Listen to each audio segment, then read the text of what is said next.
This is Rhapsody TV. Hello, bienvenue dans notre nouveau numéro de Rhapsody TV Show.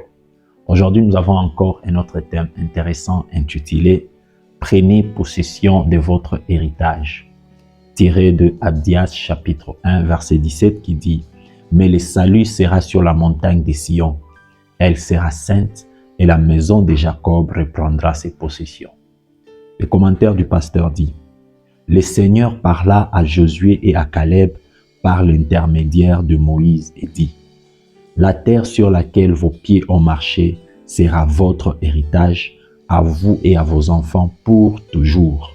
Oui, vous avez vécu entièrement pour Dieu. » Tiré de Josué chapitre 14 verset 9, la version message.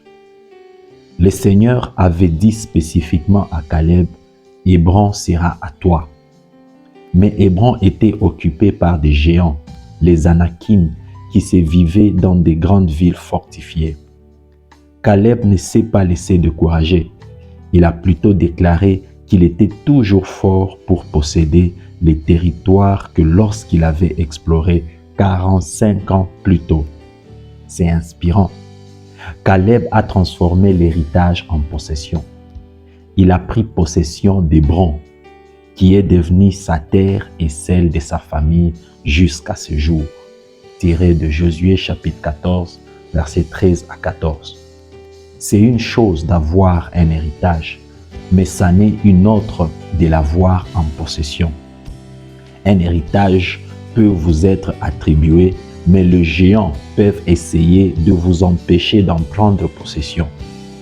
Mais vous devez tenir bon dans la foi et déclarer « Au nom de Jésus, je prends possession de tout ce qui m'appartient en Jésus-Christ. » Le Seigneur vous a qualifié et a rendu apte à participer à l'héritage glorieux des saints dans la lumière. Il y a un héritage pour vous. Alléluia. Cette citation, vous pouvez trouver la source du verset dans Colossiens chapitre 1, verset 12. Ne laissez rien vous priver du meilleur de Dieu. Par la puissance du Saint-Esprit et la parole de Dieu dans votre bouche, prenez pleinement possession de tout ce qui vous appartient en Christ, quelles que soient les circonstances.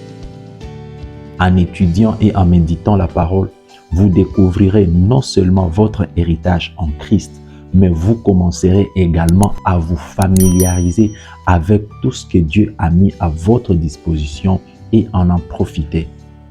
L'héritage était déjà vôtre, mais grâce à la connaissance de la parole de Dieu et à vos paroles pleines de foi, vous en prenez possession. Alléluia. Quelle merveilleuse rhapsodie. Le pasteur est en train de nous raconter une histoire, comment Dieu avait donné une terre à Caleb, alors que Caleb était déjà devenu vieux.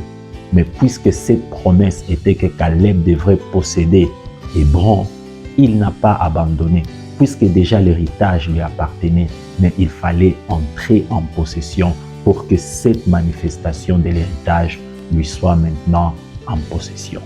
C'est comme ça, même la Bible est en train de le dire, qu'aussi longtemps qu'un héritier est encore enfant, il ne diffère pas d'un esclave.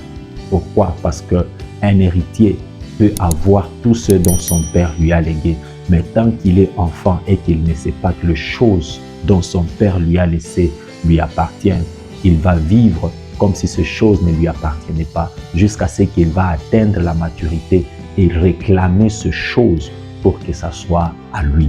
C'est ainsi qu'on est en train de nous dire dans cette rhapsodie que par la méditation de la parole de Dieu, nous allons découvrir quelles sont les choses qui nous appartiennent et nous allons commencer à les réclamer par nos paroles de foi et entrer en possession de tout ce que Dieu nous a donné. Quelle rhapsodie! Vous allez faire cette prière après moi. Vous allez dire, cher Père, je te remercie d'avoir fait de moi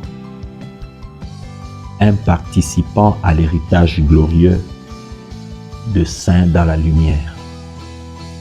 Mon intelligence est illuminée aujourd'hui pour connaître l'espérance de ton appel et la richesse de la gloire de ton héritage qui m'est destiné en Jésus-Christ. Amen. Vous allez prendre nos études approfondies aujourd'hui.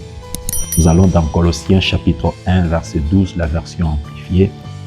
Vous allez prendre 1 Corinthiens chapitre 2, verset 12 à 13. Et vous allez prendre Actes chapitre 20, verset 32. Les études approfondies sont très importantes pour enrichir la lecture et l'explication que nous avions faite précédemment. Que Dieu vous bénisse. N'oubliez pas de nous suivre sur les réseaux sociaux. Nous sommes sur King's Chat, Facebook, YouCos ainsi que sur YouTube. Si vous tapez Divine Revolution, vous allez voir tout ce que nous sommes en train de faire en dehors de la rhapsodie des réalités. Surtout, n'oubliez pas d'en parler. Dites à votre frère et à votre sœur qu'il y a la rhapsodie des réalités qui passe sur les réseaux sociaux, interprétée par le frère Gaylor. Que Dieu vous bénisse et à la prochaine. Peace.